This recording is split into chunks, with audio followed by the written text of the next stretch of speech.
السلام عليكم ورحمة الله تعالى وبركاته. أعوذ بالله من الشيطان الرجيم. وقل ربي أدخلني مدخل صدق وأخرجني مخرج صدق واجعل لي من لدنك سلطانا نصيرا. رب اشرح لي صدري ويسر لي أمري واحلل عقدة من لساني يفقهوا قولي. فالحمد لله والصلاة والسلام على رسول الله وعلى آله وصحبه أجمعين. Inshallah, from today onwards, I will be trying to cover prayers specifically taught to Rasulullah sallallahu alaihi wasallam, as I mentioned before. Previously in the Quran, the select du'as that I've mentioned to you are prayers that the Prophets made at different occasions, and Allah provided us a context, and in those contexts, those amazing words were said to Allah that we learn from, and I've shared a number of those things with you. But from now on, we're going to see the unique place of our Messenger sallallahu alaihi wasallam.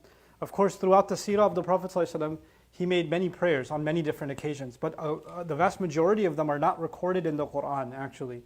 We find them in the Sunnah tradition. What is found in the Quran is the prayers Allah told the Prophet to make. So Allah would tell His Messenger, "Qul," say this, or make this istighfar, or do this dhikr. So He would instruct him on what to say. So the prayers of our Prophet ﷺ in the Quran are of a unique position.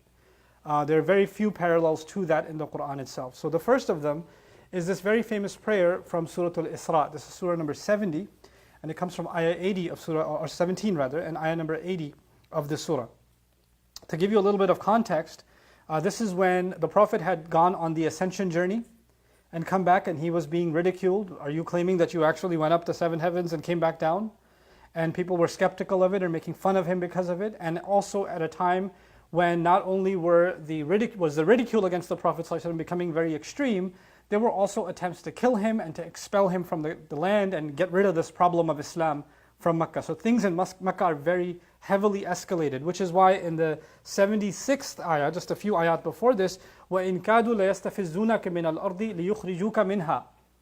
It's almost as though they want to shoo you away, intimidate you, and get you out of the land, so they can expel you and keep you out of Mecca. لِيُخْرِجُوكَ مِنْهَا. وَإِذَنْ, and if they did do that, لَا يَلْبَثُونَ خِلَافَكَ إِلَّا قَلِيلًا. They're not going to stay safe for much longer themselves. If they expel the messenger, then they're going to pay the price not much later. This is Allah's threat to them if they expel Rasulullah sallallahu alaihi wasallam.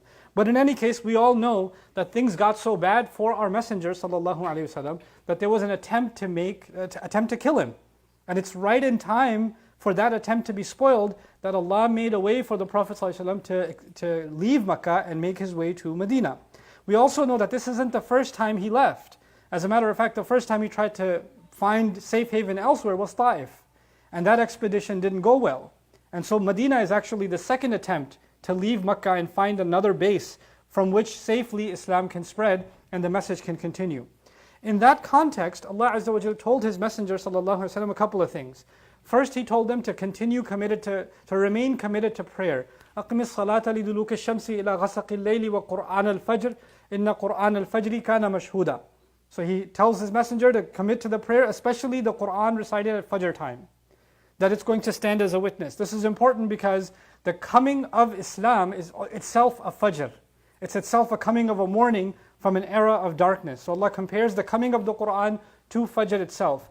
And just like the Qur'an came in Mecca and it was a new morning, it's as though the Prophet ﷺ is being told he's going to go to Medina and a new Fajr is about to start. A new morning is about to rise. And you'll also notice there's a very distinct difference between the Qur'an revealed to the Prophet ﷺ in Mecca and the Qur'an revealed to him in Medina. In any case, then he says, وَمِنَ اللَّيْلِ فَتَهَجَّدْ بِهِ نَافِلَةً لَكَ. And in the night time make tahajjud prayer, make qiyamul layl. It's interesting, one of the first revelations given to the Prophet ﷺ was tahajjud. In Surah Al-Muzammil, he was told that you stand in the middle of the night, قُمِ اللَّيْلَ إِلَّا قَلِيلًا نِصْفَهُ وَانْقُصْ مِنْهُ قَلِيلًا أَوْ زِدْ عَلَيْهِ وَرَتِّلِ الْقُرْآنَ تَرْتِيلًا. That's in Surah Al-Muzammil, early revelation, one of the first. And now at the end of the Meccan era, as he's about to start a mission all over again, because the mission in Medina is very different from the mission in Mecca. The task is very different. So it's as though to prepare for that mission again, go back to Qiyamul Layl, go back to Tahajjud. So he's being prepared. Then the dua, and this is the dua for this evening. He says, Allah tells him to say, وَقُلْ رَبِّ أَدْخِلْنِي مُدْخَلَ صِدْقٍ وَأَخْرِجْنِي مُخْرَجَ صِدْقٍ وَاجْعَلْ لِي مِن لَدُنْكَ سُلْطَانًا نَصِيرًا. Call on Allah, my master, enter me, make me enter rather. Adkhilni, make me enter. Mudkhala sidqin, a place that I should enter filled with truth. An entrance of truth. That's a strange phrase, but that's how I'll start off translating it. Allow me to enter an entrance of truth. And expel me, take me out. وَأَخْرِجْنِي مُخْرَجَ صِدْقٍ, extract me, expel me, an exit of truth. Now what in the world do those two things mean? It actually, interesting, what's around the corner? He's about to be expelled from Makkah. He's about to be expelled from Makkah. And he's about to go into Medina. What happens first? Step 1, expelled. Step 2, entered. But the ayah, notice the ayah. رَبِّ أَدْخِلْنِي مُدْخَلَ صِدْقٍ وَأَخْرِجْنِي مُخْرَجَ صِدْقٍ. Enter me into a place of truth. Get me out in truth. In other words, Allah mentions entrance before He mentions exit. What Allah is telling us, strangely enough, because that's not how it works. First you exit, then you find a new entrance. You understand? That's the circumstance. But Allah Azza wa Jalla is teaching us something. Every time you look at something bad, like you're being expelled, don't think of it as that you've been expelled or kicked out or taken away. You've been entered into a new dimension. You've been entered into a new blessing. Think of the entrance more than you think of the exit. Think of Musa alayhi salam exiting Egypt but actually entering into a blessing. Entering into a safe haven. So it's actually the positive that you should focus on, not the negative. Instead of lamenting over, these are my own people who have expelled me and taken me out, be focused on the fact that Allah has given you a new home in Medina. So it's the positive attitude that's highlighted here. But let's understand this phrase, entering, or this entry of truth and this exit of truth.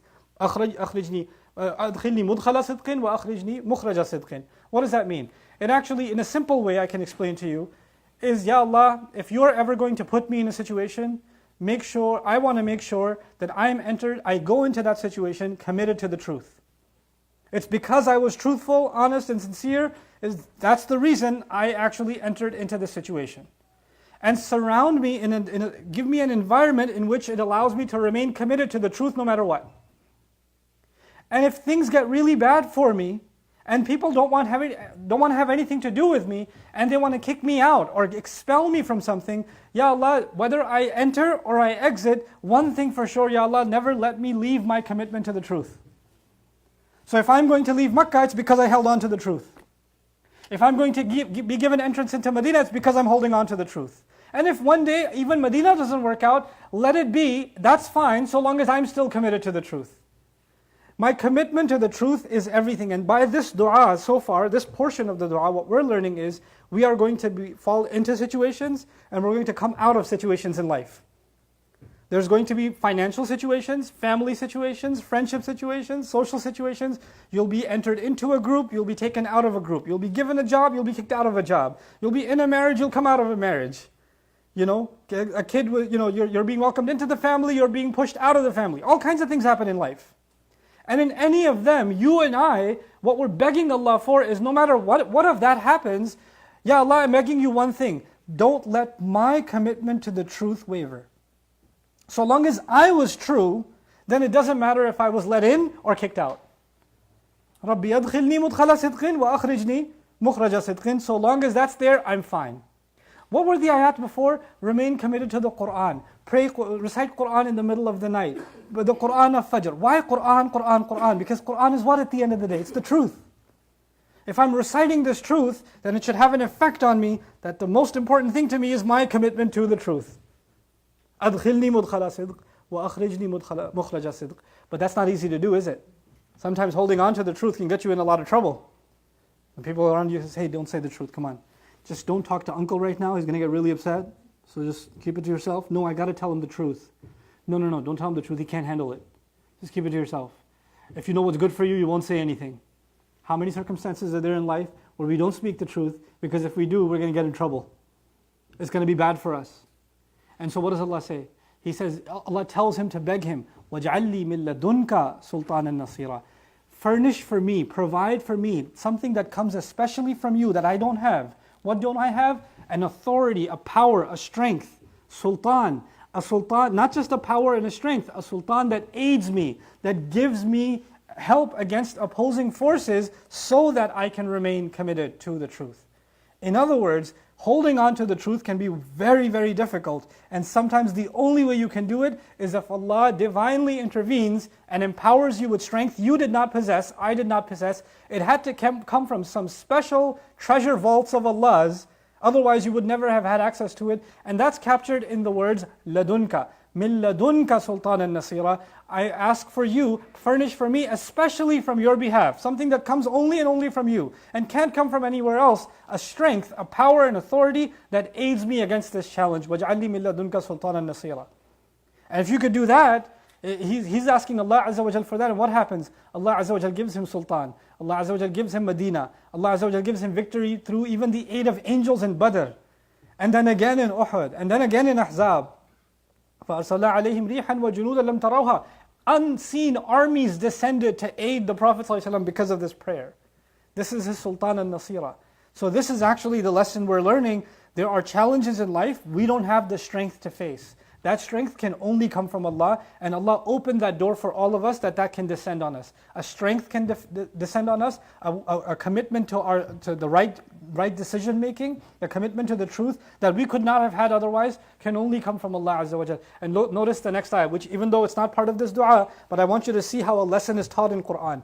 وَقُلْ جَاءَ الْحَقِّ وَزَهَقَ الْبَاطِلِ إِنَّ الْبَاطِلَ كَانَ زَهُوقًا. Tell them the truth has arrived. Declare the truth has arrived and falsehood has dissipated. It has withered away. Because falsehood was always meant to disappear. No matter how strong it is. Like he's being overpowered to the point where he has to save his life and escape to Medina. And he's being told batil is powerless. Why is it powerless? Because I'm still committed to the truth. That's what makes falsehood powerless. May Allah Azza wa Jal make us people that commit ourselves to the truth. And may Allah Azza wa Jal empower us with the aid that we don't possess, that can only come from Allah, to remain committed. So no matter what circumstance we enter into in life, and whatever situation we're being taken out of in life, one thing doesn't change: our commitment to the truth. Barakallahu li wa lakum. Allahumma ja'alna min as-sadiqeen. Wassalamu alaikum wa rahmatullahi ta'ala wa barakatuh.